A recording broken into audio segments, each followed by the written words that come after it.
Hey, this is Lance 20-Sided Knight, and today we're going over the Mystic.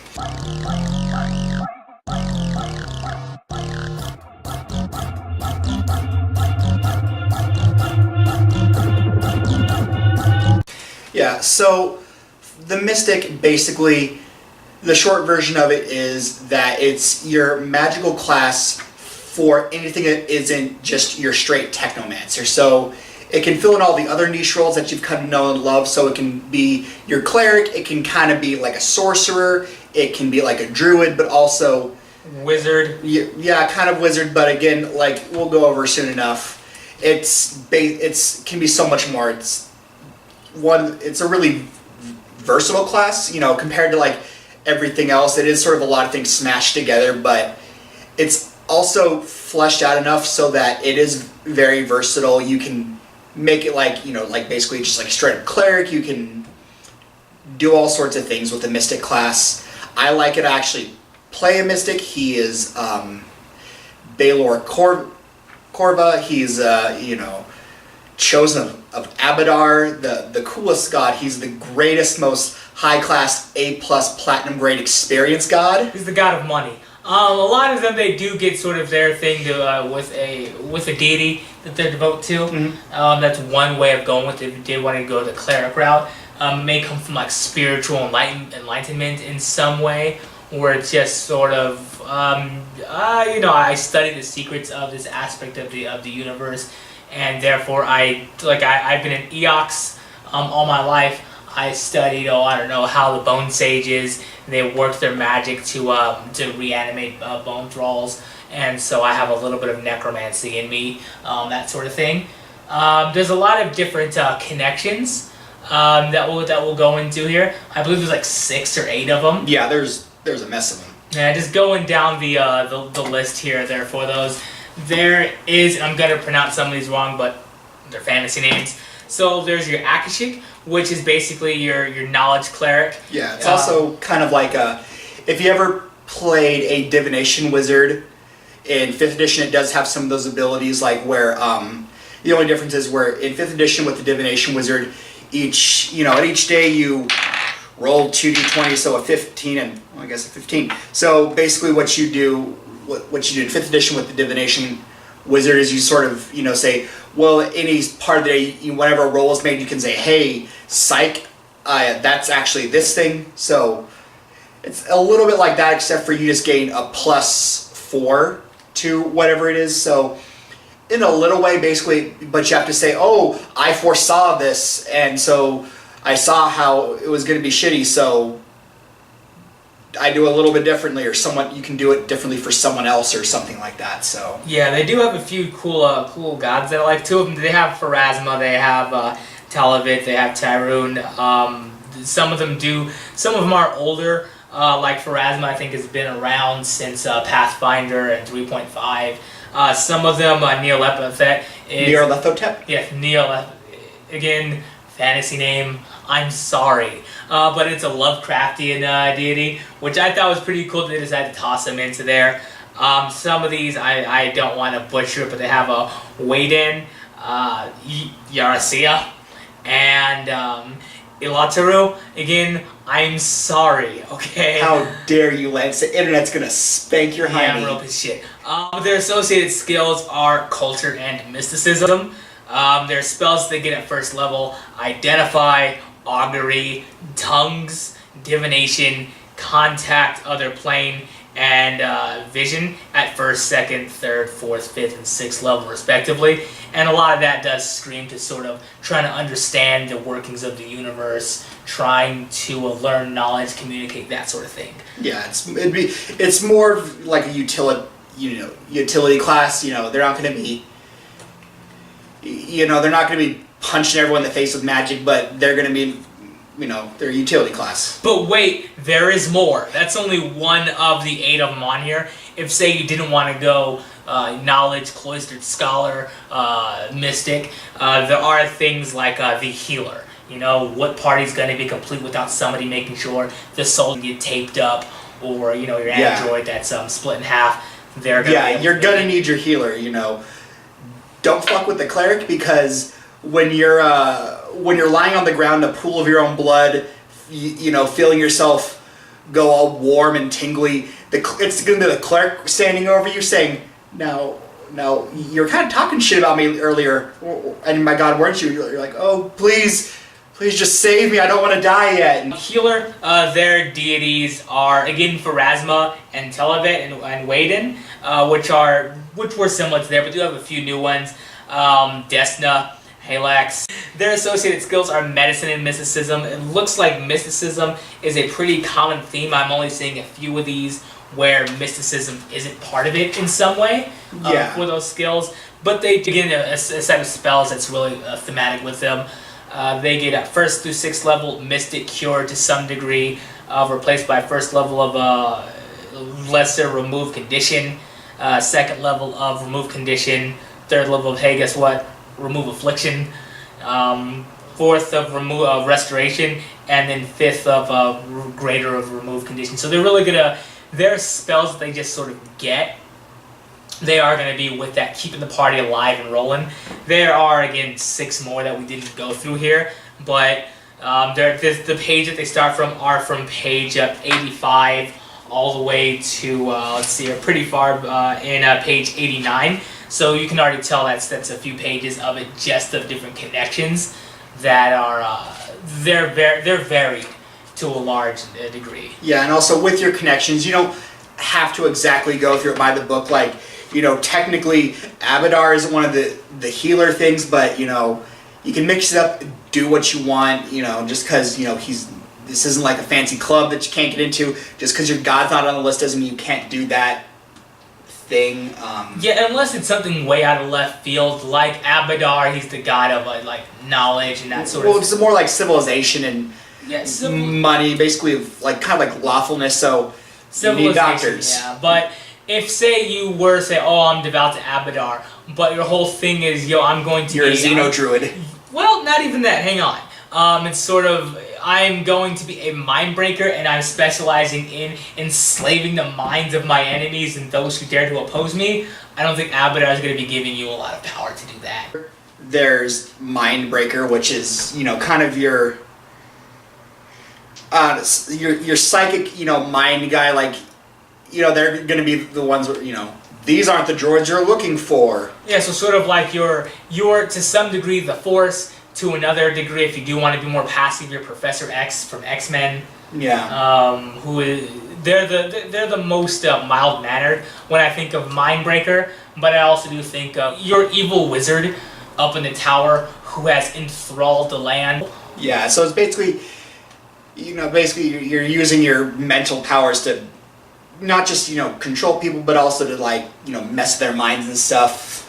Going back to Healer for a second, I gotta bring this up that I love so much. Healer, it's not just your fluffy sort of, oh, I'm gonna make sure that, my party stays alive and all is well. There's necromancy thrown in here, which I think is pretty cool. The healer domain, so to speak, they are the masters of life and death. Once they get to a certain level where they can steal life from their enemies, they can make sure that your party is alive, they can raise the dead. They're really going to be, I think that they are, they're the easiest to fear because they do have that whole life and death spectrum instead of just a couple things. Well, it's not, also, maybe they're so good at healing it. It's like, look, I brought Grandma back to life. Look at her, she's moving around, her memory's much better. She's eating, she's eating things that aren't just, mushy apples. Listen, we've improved her quality of life. Yeah, so Healer, I know they're really cool. I'm looking forward to when I do decide to play her character. I think I might go Mystic, might go Healer, just because every party needs a Healer and every party needs a Necromancer. Yeah, let's move on. Maybe not a goodly party. Necromancers can be goodly, okay? Here's how you play a goodly Necromancer, okay? This is what you do. You're out there, you're fighting bandits. You're fighting evildoers who are just going to live life of being evil. You're gonna kill them, right? There's no way your adventure party is not gonna kill a few guys. It's the product of the store. Raise those dead, even if it is lashing their souls into an unwilling host. So what? They were marauders and murderists. They weren't bringing their best. They're selling drugs. They're rapists. They're not good people. force them They're bad hombres? Yes. To force them to do a little bit of good. And that can be sort of that can be like the mystic sort of way of doing things where you have your holy mystic, right? And they're an agent of divine punishment. They go out, they search for evil. They force that evil to do good, even if it's in death. And with that, they smite greater evil, and that's one level of hell that your high-up deity is allowing you to do.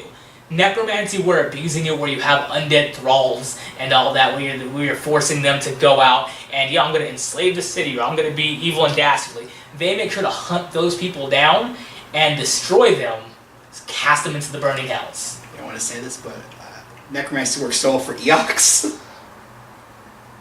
Shut your mouth. No. Let's move on. I can talk about how I'm not going to defend all Necromancy. It is evil to some degree, but it's as evil as, again, a gun is a tool made specifically to kill. Like, it's not, I'm turning off that light bulb, but forever. It's mostly used to kill. Necromancy, mostly used for evil, but you can have good come from an otherwise evil source. Yeah.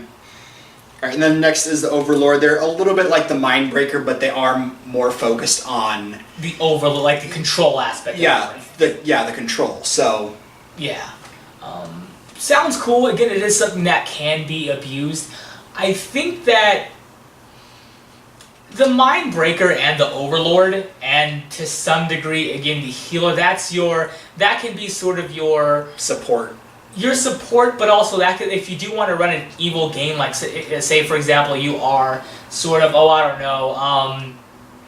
your space pirates. Those can be that could be your, woe and behold, this is my mind, this is, this is the trio of doom right here. One will break your mind into nothing but a shell, the other will dominate you to their will, and the third will force your bones, even after you have fallen into the rest of death, will force your bones into slavery. That can be your evil game.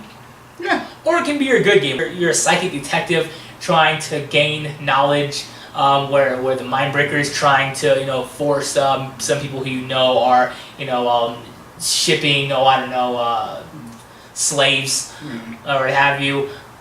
You're forcing them to find their hideout. Yeah, their hideout. Thank you. The Overlord sort of coercing those bandits to oust their leader. Yeah, turn themselves in. So there is a lot of there's a lot of gray areas with the Mystic. Yeah, and then moving on, there is the Xeno Druid. It's basically, if you've played any other tabletop games, 5th edition, whatever have you. You know what a druid is, right? It's got the word Xeno in front of it. Yeah, except for they're in space. Yeah. So, I'll say they can do, your regular speak with animals, doing nature shenanigans. That sounds really powerful, though, because space is a big place, so if they're able to speak with animals through the entire cosmos... Well, not through it, they can go to, some whatever planet you've, made up in your homebrew, and they can just be like, yo, giant turtle thing, what up? Yeah, but then I'm assuming they can just sort of say more than just what's up with the Xeno Druid. Let's read over just some of their connections, some of their abilities. Tell me a little bit about some of their spells. Alright, so the spells that they get are, first level they get Life Bubble, which is basically, it makes so you can survive wherever, so if you're on maybe you're on a planet where all of the, for you the air is toxic, for you and your party, the air is toxic, you can just sort of boop, and then you get a whole bunch of breathing, because a lot of people, they're real into breathing these days. I mean, androids don't have to worry about that, but... I think they do a little bit, but that might be one of those things where your DM... They can breathe wherever. Oh, really? Yeah, they can breathe wherever, they can breathe, they don't have to breathe the same. So back into space, they're cool, moon full of poison, they're gonna be fine. Second level, they got Fog Cloud, just sort of, smoke screen. Fog Cloud is a spell that I have a hate relationship with. That and Darkness, where it seems like I've never seen it be used to really party helping effect. Yeah, it's always, okay, I'm going to cast Darkness. Well, nobody can see in darkness. Oh, well, I guess I'm going to use my next turn to dispel darkness. Let's go over just the straight mechanical stuff of being a mystic. Here for that, this is just a page on page 82. They have a 6 health points starting out. Their stamina points are 6 plus their Constitution modifier. Their key ability points are going to be Wisdom, and it looks like as their key ability score. And you'll want a high charisma to help you out in social situations if you do want to be that guru that people come to, or if you do want to be the traveling acolyte to Abadar or Bane sort of thing.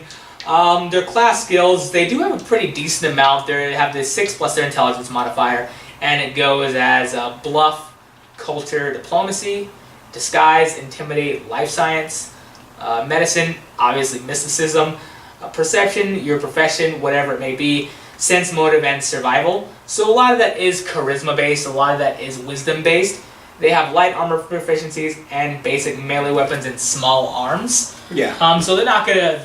They might. Your mystic might have a pistol to sort of hold them off with their face. I don't know, an anti-magic cone or what have you. Yeah, or just when they run out of spells, they're not just like, well, guys, you know what?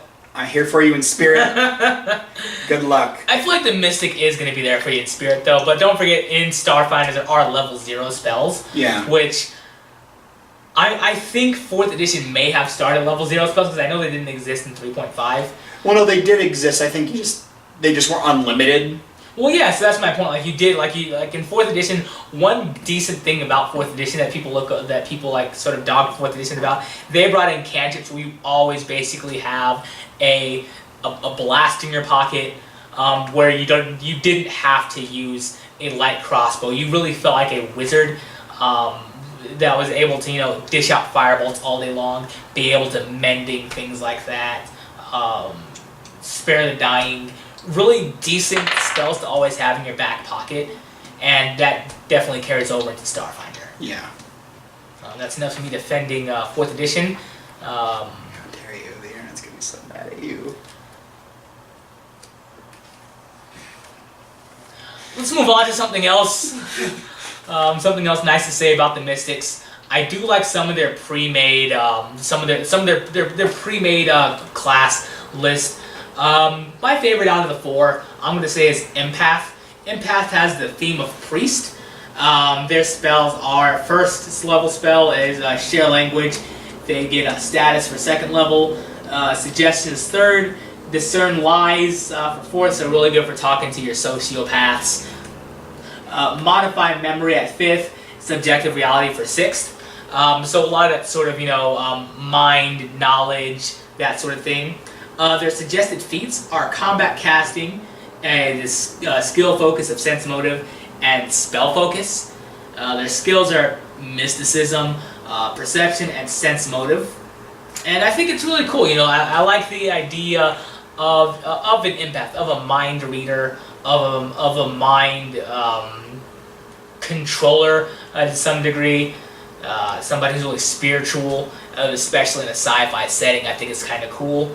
Yeah, it is sort of, nice where everyone else, it's the whole thing of like, it seems like a lot of times in sci-fi people, like everyone just becomes like a spatheist.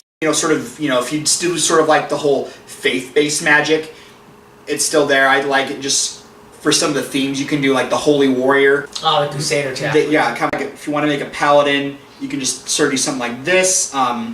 His, first level spells are Reflecting Armor, 2nd level Shield Other, 3rd level Haste, which is pretty good, 4th level Death Ward, 5th Mass Mystic Cure, 6th Psychic Surgery. For him, since he is more, kind of like a paladin, he has advanced melee weapons, proficiency in long arms, extra resolve, harming the undead, which... That's the classic paladin driving out the undead. Yeah. I like it. Heavy arm proficiency, weapon specialization, and in this case it's advanced melee weapons, and his skills are Intimidate, Medicine, and Mysticism. They give you a lot of feats. It may seem overwhelming at first because you do get a feat at every odd level in the game, but it helps you... differentiate yourself from the crowd. It leans more to that 8, to their stamina points that they get, plus their Constitution modifier, where they are a little bit... It does give you a reason for them being beefier than the Technomancer, because they can be your Paladin, or War Cleric, or what have you. Yeah. I can say nice things about the Mystic class all day. Looking at a few of the classes, it is my favorite. Just because they are super varied like a lot of the classes in Starfinder. Your class isn't just one thing here. Then there's things that a Mystic can be from a heavy armor, heavy weapon paladin to a druid, which is something, or to a straight healer, to your Professor X style empath, your Miss Cleo. If you want to play as Miss Cleo, every class isn't just a thing. It's an entire spectrum that it can fall under. Is that I can talk about how much I like the Mystic class all day. Does that wrap it up for you? Yeah, that wraps it up for me. Alright, well, it wraps it up for me too. Thanks for watching 20-Sided Night. I hope you have a great day. Hey, this is Evan from 20-Sided Night. Thank you so much for watching our video. Please like, comment, and subscribe, and hope to see you next time. Have a great day.